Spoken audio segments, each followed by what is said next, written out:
Hi, I'm Britt. And my name is Alissa. And this is SkeleTales.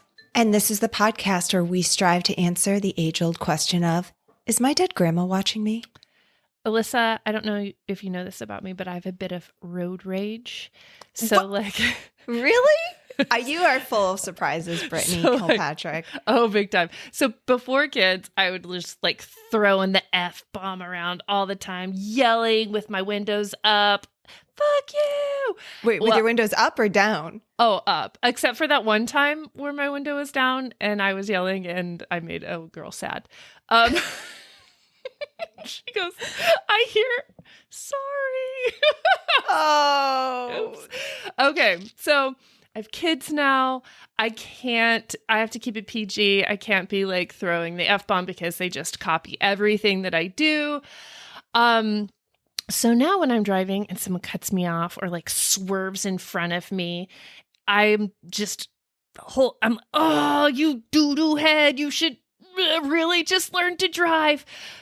Grandma would be very proud of me for that. But what I really do is I have my middle finger out and I am shaking it below the windowsill so my kids can't see it. And I'm shaking my middle finger and I'm mouthing with, fuck you, asshole. But the kids can't hear me because I'm just mouthing it. I'm so angry. Well, Grandma saw it. And she's pissed. Yep. Britt, this is so funny. I did not I don't know why. So you just angry. always seem so cheerful and happy and a little ray of sunshine. And in my I guess my synesthesia brain, you're literally a sun is kind of a yellow, bright, shining sun. I just picture you very happy. Well, there's almost a sun that goes along with you. Too. I know, but it always makes me feel so good to hear when you have these evil thoughts and tendencies, and it makes me feel so much better and normal and when human. I will rage about something. Yeah, because I think you're a perfect human being, and then I'm I'm far. She's a little bit like me. Am I a road rager? I'm not afraid. I've gotten more afraid to flick people off and stuff, because I feel in New York, it's very normal for everyone to honk and, drive like assholes, and blinkers are very optional. I remember right after I moved out to Colorado, I merged and without using a blinker down in Greenwood Village near the tech center. And this guy is windows down. He's why don't you use your blinker or whatever? I'm why don't you fuck off? Why don't you use your blinker? Why don't you fuck off? Just screaming back and forth. He's the same thing. I was ma'am, please use your blinker. Fuck you. Yeah, no, it wasn't that nice. But at the same time, I wasn't going to be so I will flip the bird. Now I don't fuck with people because I don't know who has a gun. I'm I just let it go. I try to just let that go. Well, that's why all of my raging, it happens internally or below the window ledge, so nobody's seeing. That's so funny to me because what is the point? That doesn't even make me feel better. It's for me because I guess just gotta that's get it really out. You just have to flick. That's really funny. Okay, I agree. Grandma saw that and she is maybe she'll just give you a flat tire. Oh dang, I know. Here come next week, I'm gonna be guess what? All the wheels fell off my car. Britt, do we just talk about road raging on this podcast? Not always. We tell true tales of the strange, unusual, and paranormal. Dun, dun, dun. I actually have kind of a tangential connection to the stories I will be telling today. Ooh. That is related to driving. So the other day, Odin had a birthday party. He was going to about a half hour away from our house. We kind of live in the sticks, so everything's at least a half hour, but I was not familiar with this park that this birthday party was at. It's not in our town or anything. Anyway, when we pull in, the boys are oh, there's a bus. I wonder if Jerry's here. And Jerry is their bus driver. And Jerry is kind of a curmudgeon. He is got long white hair and the long white beard. And he's kind of grumpy and he kind of has a deep voice. And the kids are all a little terrified of him. Or when you tell Jerry a story on the bus, all he ever says is, "Oh, really?" And like, he's just old school kind of grump, and he's always retiring. Every year is his last year, but every fall he's right back there in that driver's seat, cannot retire. So regardless, everyone knows Jerry. So we pull in this parking lot and the kids are like, I wonder if that's Jerry's bus. I'm like, no, whatever. We chuckle about it. What are the chances? Yeah. Yeah. And then we drive up and fucking Jerry is standing right there next to this bus. It wasn't even like an Issaquah School District bus. And we stopped. We're like, Jerry? Oh my God. The kids were like, is that Jerry's bus? As soon as we pulled in, and here you are. Like, we're shocked. He's like, well, it's not my bus. But like the point of it, the mind blow of all the bus drivers and all the buses and all the world, it was actually their bus driver who was standing there. So I am going to be telling some stories about coincidences today. I love a good coincidence story. Awesome. What I'm talking about today are some stories from a listener of the podcast, Dawn, who actually lives up there in Seattle. And I'm not sure how it works in the grapevine, but somebody that she knows your husband, Mitch, and introduced her to the show. And now she is an avid listener. So I have some stories from Dawn I'm going to share today. Oh, okay. This actually, I wanted to tell you something. So I think Dawn messaged us on Instagram, and I thought she had said that a UPS driver told her about the podcast. And I was like, oh, that's cool. That's crazy. And then I think you responded to her. And then that same day, Mitch texted me and said that I want to say FedEx driver at his work is crazy about the podcast, and her and the front desk girl were talking about it. And then Mitch was like, I don't really listen. And then they said, for shame, Mitchell. And they really shamed him for it. Good. But I was like, whoa, we're in this like delivery person network. We need to get in on that where they talk about podcasts, because they probably listen to so many podcasts, right? Like just driving around all day. So, but I do think that I figured out that Dawn is actually the delivery person for Mitch's place of work, which is the site of Twin Peaks, the filming location for Twin Peaks. Also the site where we did the Ouija board. And super haunted. Well, I was at a little gathering for Mitch's work last week, and someone introduced me to a friend and was like, this is Alissa. She's got a spooky podcast, a ghost podcast. And I just was like, oh, that's really funny that's how people identify me. And then everyone at work, I was like, oh my gosh, I'm trying so hard not to say this company name. It's very difficult. Sorry. So all Mitch's coworkers, or a bunch of them, like one of Mitch's managers was like, you like open something after you were there with doing that Ouija. You guys let something in. You guys opened something up, because the energy, the vibe shifted greatly after that. Really? And they said it's kind of slowly returned to normal, but in the direct aftermath, yes. And like what kind of stuff? So one fella, I don't know if I can say his name on here, so I'll just say his name begins with an N. He was there late night, and he walked by a window. Is this what he told me? And he saw someone else walk in the reflection of the window, but there was nobody there.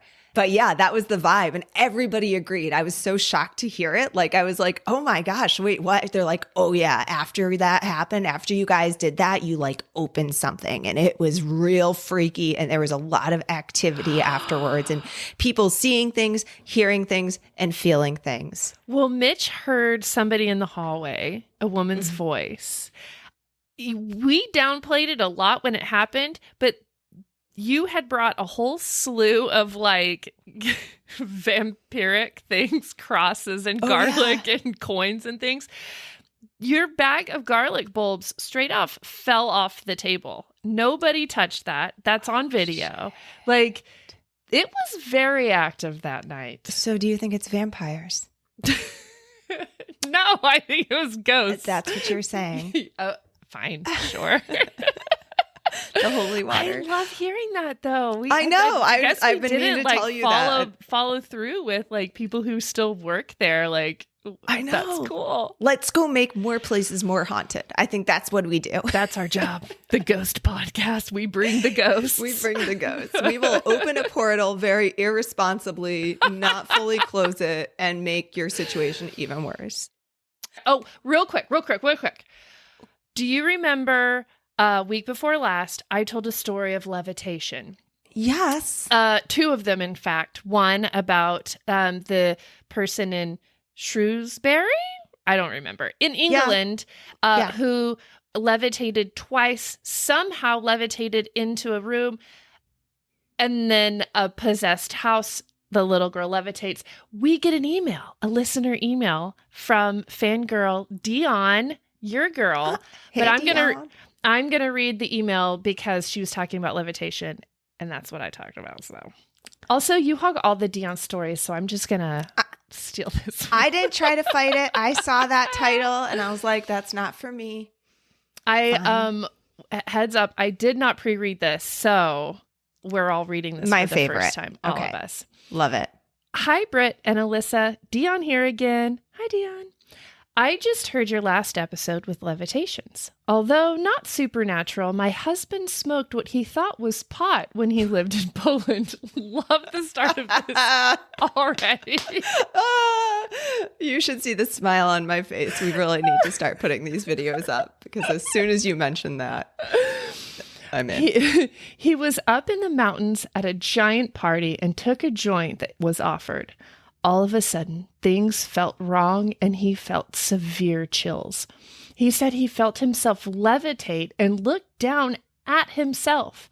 He says he can only explain it as he felt dead. He could see everything going on around him, but he was levitating and looking down. After a very scary night, sure he was dead, he woke up. He told his friends about his experience, and the friends stopped him and asked him if he felt like he was dead. My husband was shocked and asked what the fuck was in that joint. Best guess is he took some angel dust. He has never taken anything like that again. Thanks, ladies, and keep up the amazing work. Dion. Did he say he was in Poland? Yeah. Oh. So it sounds like he just had an out-of-body experience, which is doesn't necessarily have to do with death or it's just sort of a gift that some people, or a curse, depending on how you look at it, where people can have out-of-body experiences. I have no idea what angel dust does. No clue what it is supposed to do to you. PCP, right? Still no clue like what the effects are. But someone had told me that they smoked not sativa. Shit, what's it called? It's a flower. It's a purple flower, and it's salvia. Sorry. Oh, salvia. Salvia was kind of a thing a few years back. And this was like an older person who I told remember me. the actress from Twilight smoked it, and it was Oh, really? What happened to made her? the headline. I don't know. Nothing. She's fine.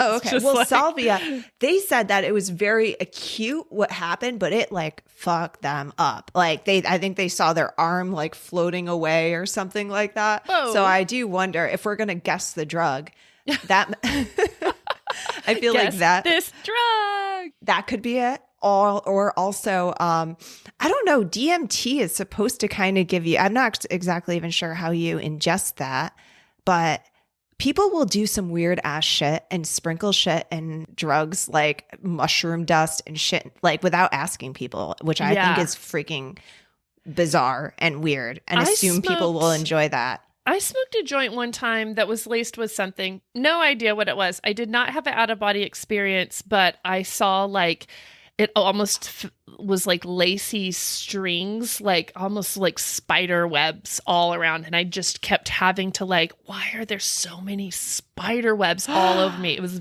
I didn't like it at all. Mm-mm. It almost seems like it was laced with lace. Oh, good one. But is that what they mean? That's funny. But yeah, that's wild. I mean, I don't know. Does that count as levitation? Does it? It's like a I mean, psychological levitation and being out of body and not being able to get back into your body. That's pretty scary. Yeah. I mean, I don't think I've ever had that. I don't think I've ever had an out of body experience, especially from like smoking something. That Poland Hashish. I That wonder what that pollen was. stuff I is really good. dang. Well, that was enjoyable, Dion. Thank you for Yes. that story. Always I like love that. a good story. That's- Okay, I yeah. want to hear. I'm very interested and intrigued about your coincidental stories today. Okay, so let's dive in. So the story about the bus driver was just one of a couple things that inspired my choice this week. But over on our SkeleTales community, listener Lucy wrote in and she shared a post that was from Weird History. And it says, while looking for a tattered coat for the character playing the Wizard of Oz in The Wizard of Oz, a costume assistant bought one from a secondhand store. When the actor put the coat on, he turned the pocket inside out, and written in the pocket was the name L. Frank Baum, who is the author of the Wizard of Oz books. Baum's, right? Baum's widow later identified the coat as actually having belonged to her husband. What? That's wild. So what are the odds of that? And so Lucy, when she posted this, she said, I love this and I had to share it with you guys. It reminds me of when someone we knew bought a house. It was an old cottage in Yorkshire. They didn't have a lot of money left over from the sale to furnish the house, so they went to a local antique/secondhand shop. They bought 2 vases, I don't know how you say that, amongst other things, for the mantelpiece and proudly displayed them. When a neighbor visited, they were shocked. The vases, I need to commit. The vases were the exact ones that the lady who owned the house before had displayed in the same place. They had been sold to the antique store when the previous owner had died as part of the house clearance. That's so awesome. So they came back. So they like belonged to the house. I love those little bits of coincidence. Beautiful. Me too. So I went digging and I found a few more that I'm going to tell you today. The first of which comes from James. And he says that I lost my wedding ring. It could have been in another city since I had traveled just the day prior to noticing it was gone. I noticed it after getting to a hotel after a round of golf about 70 miles from home. My wife was pissed. So 18 months go by and we are at a bowling alley close to our home. There are some older ladies a few lanes away and they're having a good time. I happened to overhear their conversation about how the one lady was golfing a while back and found a wedding ring in the rough of a certain hole. I looked at my wife and then went to ask the women where and when this took place. It was the same day and place we had played. She turned it in at the pro shop. I called and they still had it. Went and got it that day. 18 months later, right? That is wild. What are the freaking chances? And just overhearing it at a bowling alley. It wasn't like they were back at the golf course. It was just a random conversation he overheard and got nosy about. And she just happened to be there 70 miles away, also golfing on that day. Oh, and found his ring. Insane. Another one along the same vein comes from Peter, and he says, one of the stranger things that has happened to me was losing my wallet when I was 14 years old. 6 years later, I'm walking up to a convenience store and found it sitting on the windowsill next to the door. Still had my school ID in it and $2. How are these things finding these people? Did he leave it there and forget about it? And for 6 years? Not cleaned that store in 6 years. So I love this. These just kind of objects that make their way back or reappear. But yes. I got some more, but I want to hear your stories from from Dawn. From Dawn. Okay, so I got on the phone with Dawn and I was expecting a couple of haunted houses stories. Oh man, she brought it. I'm not even going to tell you all of Dawn's stories. I may just save a few for later. But okay. We'll sort of go through her experiences from the beginning. So I should start by saying that Dawn is a sensitive. She can like sense and feel and see things more than the average person can. She's realized this since she was at a young age. She's told me that several of the houses that she's lived in have had paranormal activity, I'm just going to tell you the freakiest ones, though. Okay. So when she was around 13, her mom, her brother, and her sister all moved into this bigger house. And they were very excited. They all got their own room. Dawn picks out her room because it's bigger. And then immediately realizes, after all the other siblings have chosen their room, that she chose the room that has a door that leads up to the attic. And she's like, crap, that can't be good. And it was one of those, like not a normal turn the knob and open it. It was more like a pantry door, like kind of folds out, you know? Okay. Do you know what I'm talking about? Yeah, I know exactly. Like the bifold. The bifold. Oh, Yeah, perfect. That's I the know term exactly. for it. Yes. So this freaked her out, and she made every effort to keep that door closed. But somehow that attic door just kept finding its way open. She would close it, leave, come back, and it would be open. But that's not the scariest part. As Dawn was sleeping, she would see that the attic door is open, and she would see a shadowy figure staring at her with red eyes. And she, I did ask, did it have a hat? Hat, No, okay. No hat. No hat.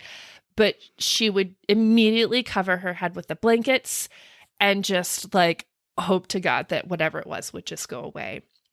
But this shadow creature, shadow person would come regularly, and she would just always feel like she was being watched. Eventually, she decided that she's got some duct tape, and she duct taped the door shut. She was like, I'm not fucking with this. She used the good tape too, not the crappy shit. And she was like, done with this attic door. It still kept opening. Even after the duct tape incident, the attic door kept opening. There was one time that her mom, and I'm trying to remember this. I should go back and listen to our conversation. I did record it. Mom returned home and noticed that the attic light was on. Nobody ever went up in the attic. It's creepy as hell. And so she's asking, who turned it on? Who turned it on? And I was like, I don't go in the attic. Nobody went in the attic. Nobody knows how the light was turned on. And that door just kept opening. So that was that house.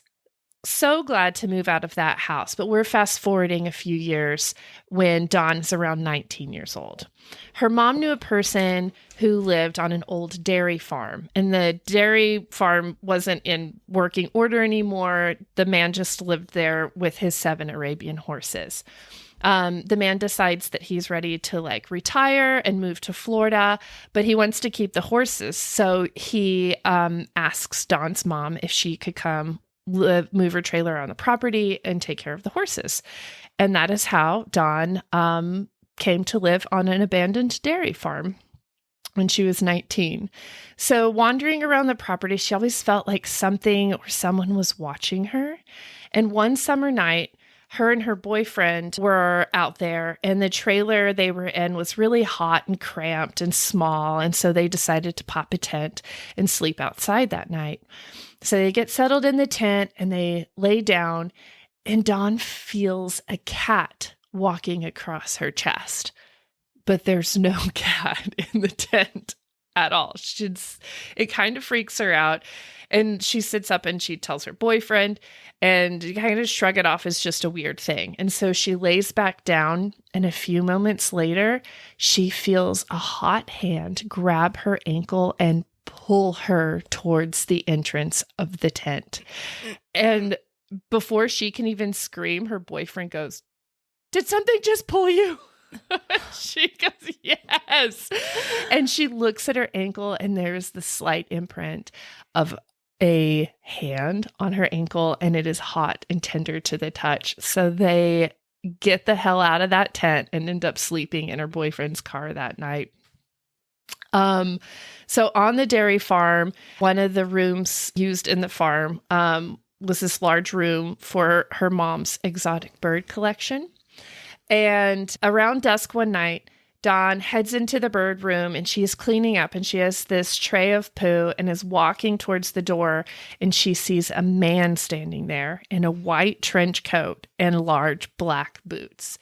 And immediately she's thinking that it's got to be some dairy worker. And she drops the tray of poo, runs out of there, and never sees that entity or spirit again. I'm sorry. I need some clarification real quick. Sure. You said they have a trailer, so are they living in the trailer or is this a house they're on living, a dairy farm? They're living in a trailer on the property. So within that trailer, there is a whole exotic bird room? No, that is at the dairy farm. Like, so it's in like the barn or something, but it's like in the barn. Okay. Yes. Okay. Sorry. Yes. I just didn't Yes. try. So then within this barn, in this Yes. menagerie within the barn, she turns and looks and sees white trench coat, black boots. Black boots. Okay. Creepy. Large man standing Dude, there. yeah. Okay. Super creepy. So shortly after that, her and her brother decide that they're going to go ghost hunting because clearly there's something happening on this property. So it's late one night and they grab their audio recorder and their flashlight and they're ready to go. So they're walking around the property. They're asking the ghosts lots of questions, not getting a whole lot of activity. And they end up next to the metal milk container by the dairy barn. And her brother turns the flashlight off and it's completely dark at this point. And all of a sudden, Dawn feels like someone is standing right next to her and real scared. So she screams at her brother, turn on the light, turn on the light. So he turns it on and the brother's like, oh, the ghost is here. So the brother's asking questions. And then he says, is there a ghost here? Dong. The loud sound of the milk container sounds like somebody is inside banging it right next to them. So they bolt, but they immediately go and check the audio recorder to be like, what was that? Did that really happen? What the hell? They're re-listening.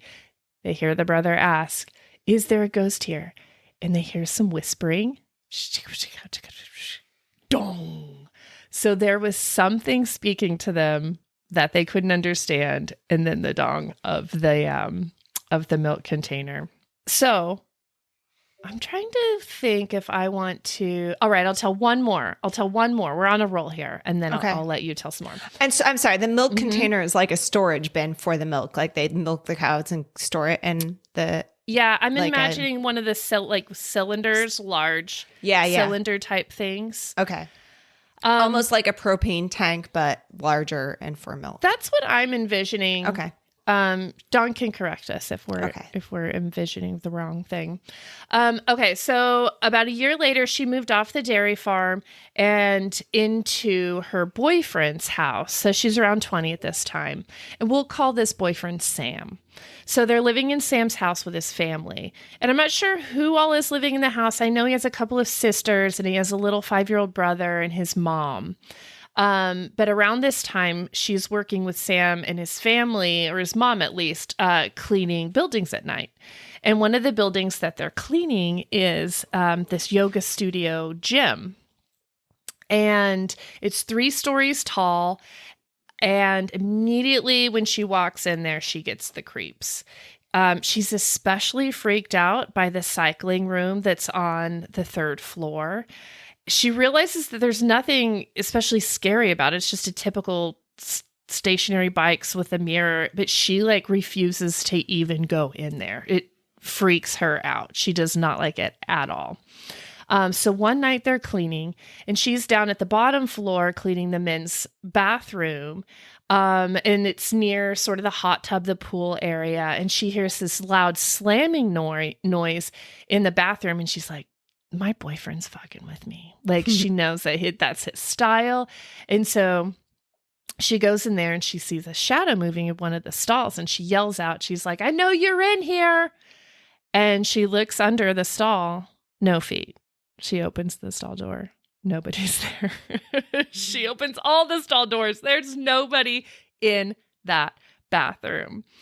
So the same night, they're cleaning the gym. She's vacuuming, and she's got her headphones in. Her boyfriend's on the floor above her. The boyfriend's mom is on the floor below, and she hears this blood-curdling scream. She stops vacuuming. She takes her earbuds out, and she's kind of, I guess, waiting to if she hears it again. She doesn't hear it again, and so she just cleans a little faster so that she can get the hell out of there. So that night they're driving back. They finished cleaning, and Sam goes, "Hey, why were you screaming earlier?" And she was like, "That wasn't me, but I heard that screaming too." And then she was like, "Wait, if you thought I was having a blood-curdling scream, why didn't you come check on me?" He's like, "I don't know. I'd figure you'd come see me if something was wrong." But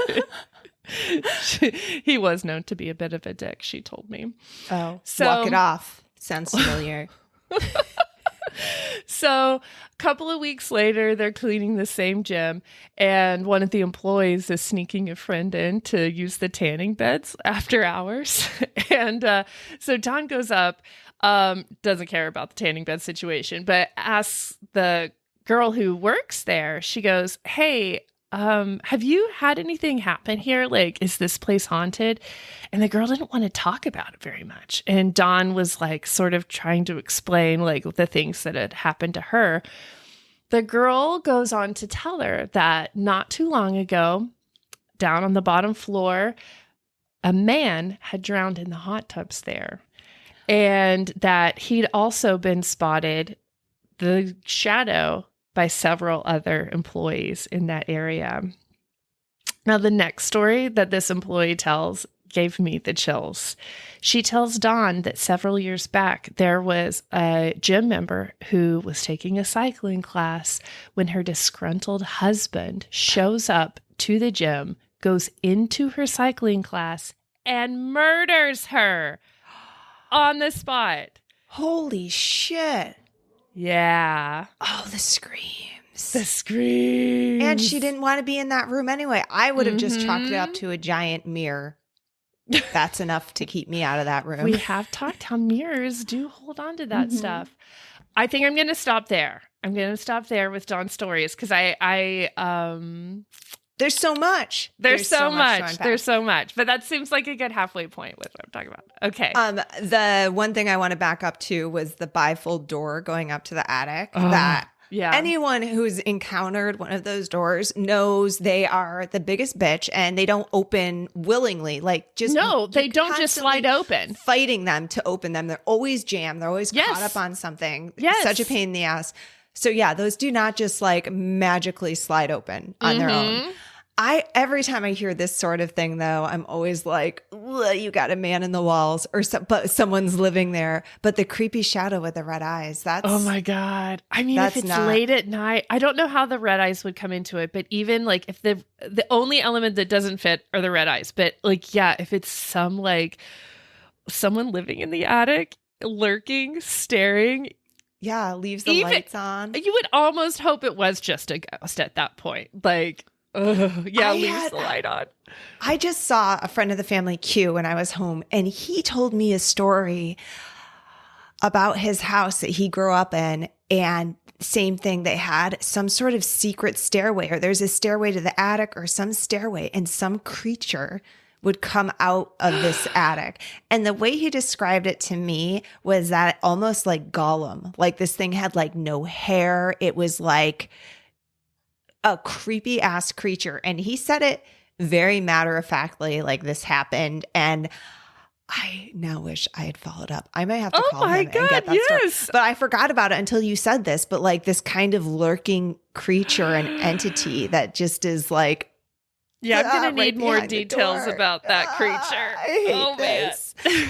But and then the imagery of the man in the white trench coat and black boots is just so creepy. I know it's like and such I see him just standing there looking at her. Yeah, it's like butchery sounding, even though he has a deer. I don't know. Very, very spooky, very creepy. Okay, well, mine aren't creepy. Mine are just like this is a good balance. I'll bring the creep tonight, and you just lighten it up. Okay, so my brother tells me a few weeks ago he was driving on a pretty busy road in our small town. He was approaching a part in the road that has another road that runs across it with stop signs on each side of him. I believe that's just called an intersection. And it's a two-way stop. And he said as he was approaching, he instantly got the urge to throw up. He says he didn't feel nauseous or anything, but knew he had to stop and throw up instantly. So he stops the car, opens the door, pukes, and as he is raising up to close the door after he finished, he noticed a large truck ran the stop sign going 60 to 70 miles per hour. Like the way he described it, he was driving and everything happened instantly, like something made him stop to throw up to avoid getting hit. Maybe not that creepy to some, but the way he told it gave me chills. He says after he threw up, he didn't feel sick at all, and he went home and ate dinner and had absolutely no symptoms whatsoever. I love his guardian angel who's like, I'm not going to give him a sweet premonition. I'm going to give him a stomach bug. That's what we're going to do. Exactly. No time for butterflies or some shit like that. We're just going to... Gentle whispers in the ear. Nope. Vomit. Yeah. So then, I mean, this is apparently a kind of common phenomena. Like there's a lot of stories like this. So like this one from Sarah says that it was very early morning around 3 a.m. and my cousin was driving up the street coming to an intersection when he did not have a stop sign, but the crossing road did. So he should have just kept on going. He was listening to some music which broke on the speakers. Then he clearly heard his own voice say, "Don't do it, dumbass." At which point he slammed on the brakes just before hitting the intersection. As he did so, a large bro truck, the type of truck given by someone who calls everyone bro. Sorry. Yes. As I was reading that, I know exactly what truck that is too. We all have that in our head. What is dangling off the rear of that truck, Britt? Balls, exactly. That's all. As soon as I couldn't think of anything but dangling balls. Oh my God. I hope everyone understands why. Those little like latex balls or whatever they put on the trailer hitch. I saw a picture recently that someone made those for Crocs. So you can get little balls for your Crocs. Oh my God, yes. Oh, that person is a genius, and they deserve the millions of dollars they earn off of that, I think. Okay, woo.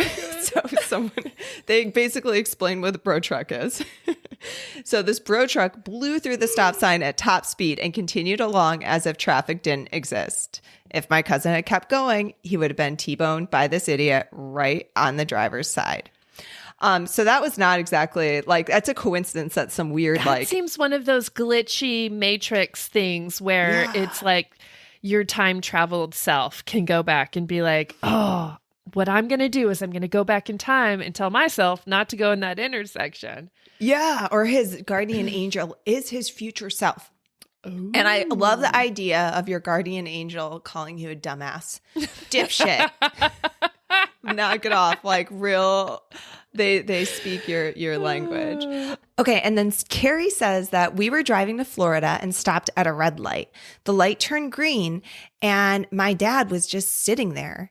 I say, "Hey, Dad, it's a green light." And he said that he couldn't move his leg. He said he was trying real hard, but said his foot was stuck. Finally, he was able to move his foot and hit the gas. But just as we were about to start moving, a dump truck came barreling through 90 miles per hour and would have hit us if he had actually been able to press the gas before that. Whoa. What is happening? What is happening?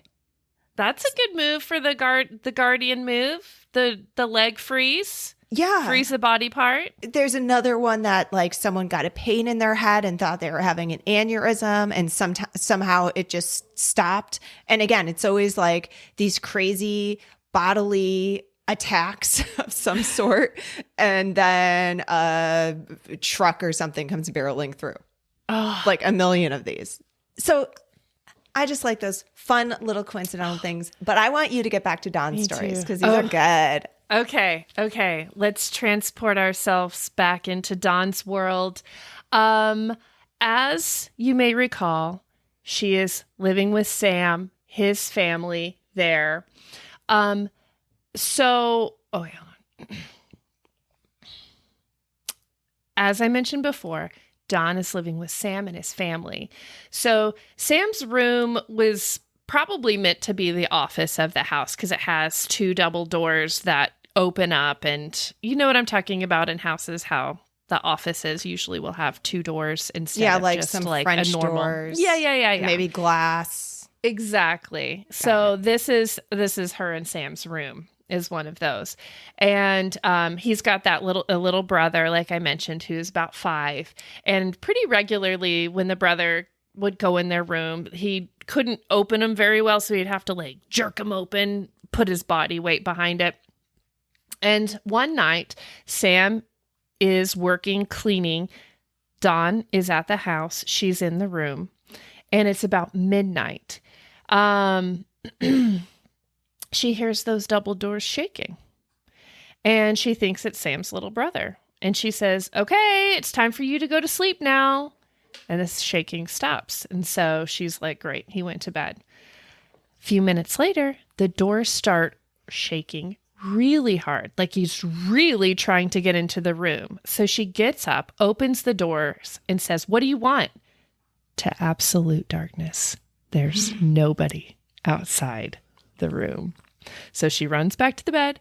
And again, she throws those covers over her head like she's the girl again and just hopes that whatever is there just goes away. So the next morning, Sam's older sister asked if Dawn was awake around 2 a.m. that night. And Dawn's like, no, I was asleep by then. Dawn says that the sister was awoken by her dog that was in the room because the dog was growling and staring at the closet in her room. So I don't know what the hell was in that house that night, but it was not happy. It was not good. So Dawn is worried and thinks that maybe they had brought some sort of spirit home from the gym because it was all happening around the same time. And also, she thinks that perhaps Sam, who is a very negative person, I've mentioned he's a dick, he's a mean person. She thinks that maybe it's latched on to him. It was in his room. This is her theory. So a few weeks go by. Her and Sam are in the room and they have their cat there, Eve. Normally, Eve the cat is this very calm, gentle, wonderful cat. But all of the sudden, she starts pulling what Dawn calls the Halloween cat, which is like the cat's back is arched and it's hissing. Wait, hold on. I can do a better cat. You know. I know what you're saying. When it gets like arched Halloween back, cat. feet Yes. together, kind of does that like sideways walking. Yes. And it's doing it to this old desk chair that's on the other side of the room. So Dawn picks up the cat and the cat is like terrified and the cat is staring at this chair. And so her and Sam are staring at this chair.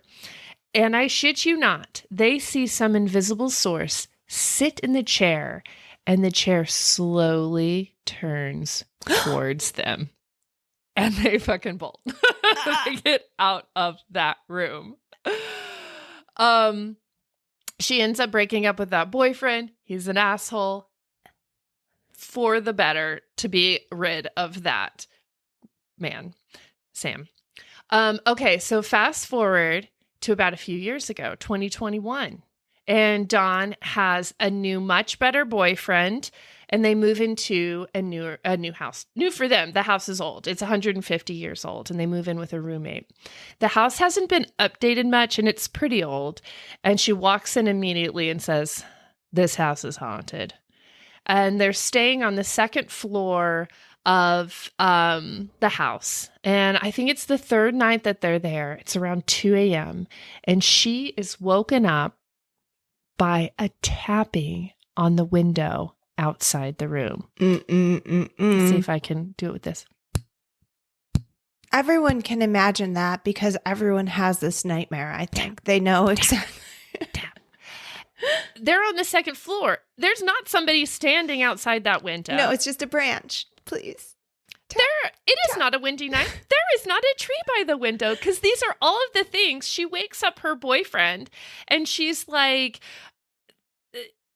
I'm freaking out. There's something tapping on my window. Maybe it's a woodpecker. She's like, get the fuck out. It's 2 a.m. It is not a woodpecker on the window. And so he brushes it off. It's no big deal. Well, a few nights later, boyfriend is awoken. He hears footsteps slowly walking up to his side of the bed. And then right by his head, and he is turned to where his head is not facing these footsteps. He's facing Dawn, and he ends up just pulling really close up to Dawn and snuggles in tight. Dawn heard none of this, but she's like, oh, he wants to snuggle. How nice. Well, he did not downplay her scared after that, because that was a big deal for him. Did it just breathe on him or did it actually say something? Sorry. It didn't say anything. It was just, he could hear the breathing. He could hear the breathing. I don't think he actually felt anything. It was just a sigh right by his head. Never doubted her again. So that summer, it's hot as balls, no AC in the house. So Dawn's hanging out downstairs where it's cooler, and her boyfriend, we'll call him Duke. Duke was playing Xbox upstairs. So she's on the couch on her phone, and out of the corner of her eye, she sees someone. She looks up, and it's an old man. And they make eye contact, and they're staring at each other. And then, just for a beat, he takes off running out the back door. Ah. Now, in her mind, she realizes that person probably isn't real. They didn't seem real. They just showed up out of nowhere, but she still hops up and goes to the back door just in case. And there's, of course, no one there. She sees that the child gate that they had put up for the cat is still in place. And there's no way that an old man could have scaled that thing, run through the gravel and into the grass out the back door. So her and Duke decided to call this ghost Bob the Ghost. And anytime something strange would happen, they would just blame it on Bob. Now, a few weeks later, the landlord is pulling out some cabinets to cover up some rat holes that are in the house. She tells me he wasn't a great landlord.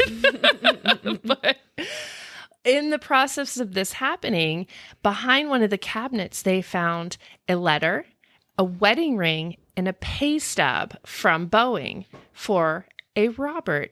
And we'll say that his last name is Pickett, Robert Pickett. So Duke says that he has a friend named Steve Pickett. I wonder if they're related.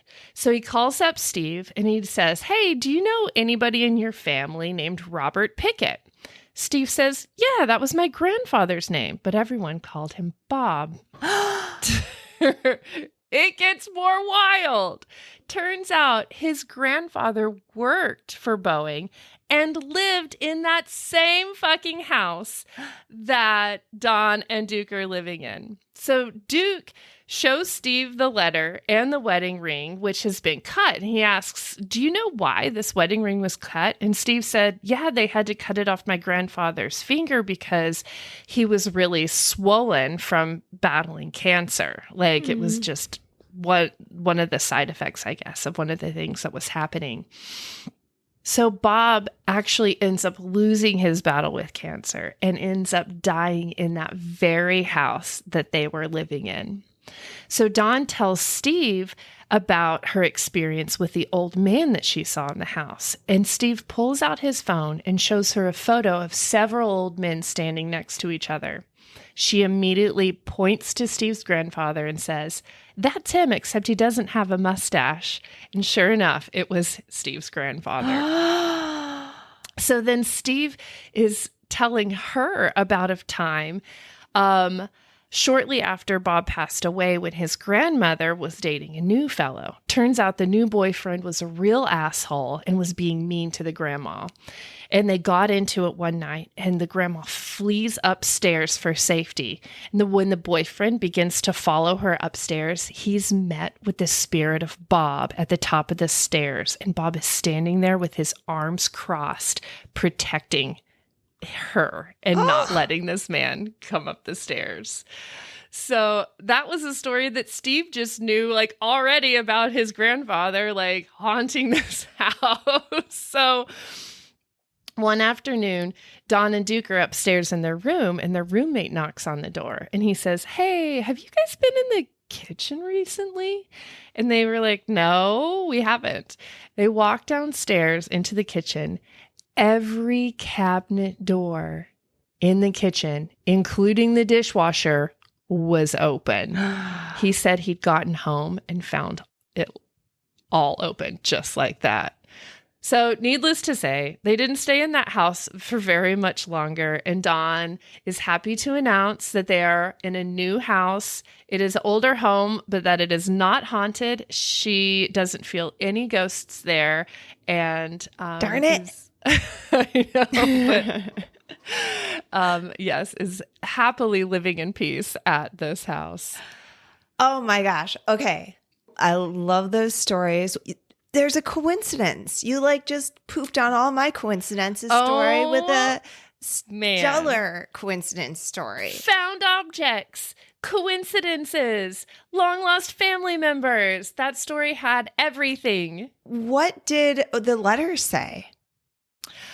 Shit, and how did it end up in the wall? And that's what Bob was looking for. His red wedding ring. That's why all those drawers were open. That's what I asked. I said, did this incident happen before or after you found the things were found? And she said that it happened after.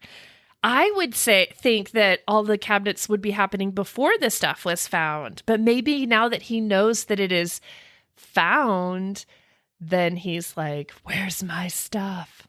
Well, yeah. I mean, how did that stuff get in the wall? Did he put it in the wall? Great question. To it was like in the protect kitchen, it. so it could have just fallen back behind there.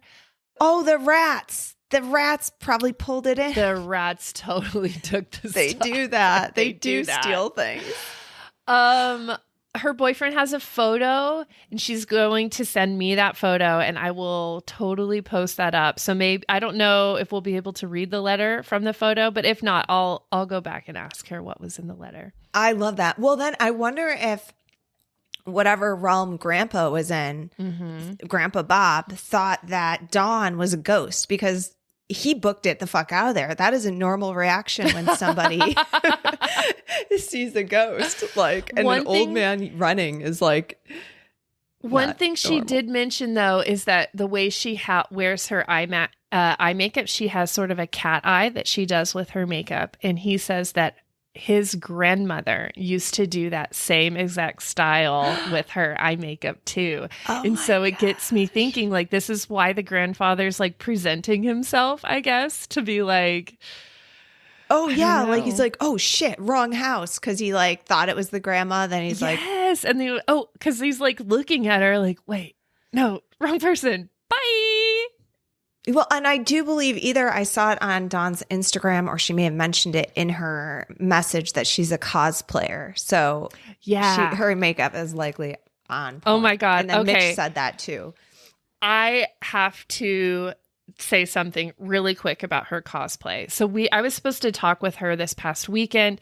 It was really chaotic for her. She was I think she was in Portland for a cosplay thing. She's staying at the Hilton Hotel, and they'd been to their event earlier, and her friends were like, let's go clubbing. And she's like, I'm not going to go do that. And so she stays in the hotel room. And so she's hanging out on the bed. I don't know if she's on her phone or on the switch or something. And she looks over and sees a shadow move into the room. And she even sees the reflection of the shadow in the window of the hotel room. And she straight up says, I'm not playing Ghost Hunter tonight. shadow leaves.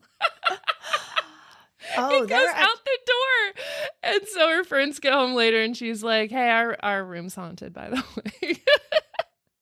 I was like, I'm so glad like that I talked to you after that incident because that's wild. But yeah, she was at a cosplay thing. Now I want to know, she didn't mention anything about the Twin Peaks site, huh? Now I want to know if she's ever seen anything there. The UPS guy who I don't know. I think that the delivery people just all know each other or something. He had an experience there and her phone was breaking up. So I didn't get his experience. So we'll have to have like someone do detective work on the UPS guy and be like, I think his grandfather used to work at the mill. I think that's what it was. Maybe he died there too. I don't know. We need to investigate. Oh my gosh. I'll have to, we've got to dig into that. Oh my gosh. Such good stories. I love this. I really enjoy the one about the finding the rings in the wall and then the grandfather's looking for it. Or maybe like he did, it could have been the rats. Okay. Possible.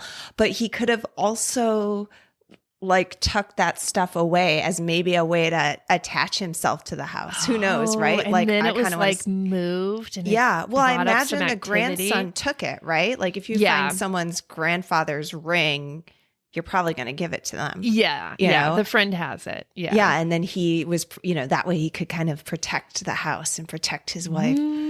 Fabulous stories. Oh man. Dawn is so cool. I wish I was cool enough to be her friend. I'm just really happy that she was happy to share. If you have a story that you want to share, there are several ways you can get in touch with us. We have an email, SkeleTalesPodcast@gmail.com. You can also call us on the hotline. 302-689-DEAD, 302-689-3323. You can be like Dawn and reach out through Instagram or Facebook or Twitter or TikTok. Like we will respond at some point in our lifetime. All over the place. And usually it's just SkeleTales podcast, SkeleTales. Just keep looking until you find us.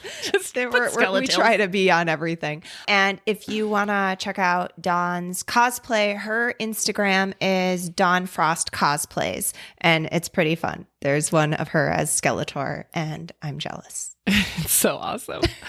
Share with a friend, like and review. Yeah, do all those things. Check out our Etsy shop. Yes, we've got buttons. We've got notebooks. We have a haunted doll. That's right. We are selling haunted merchandise now, people. Hey, Britt.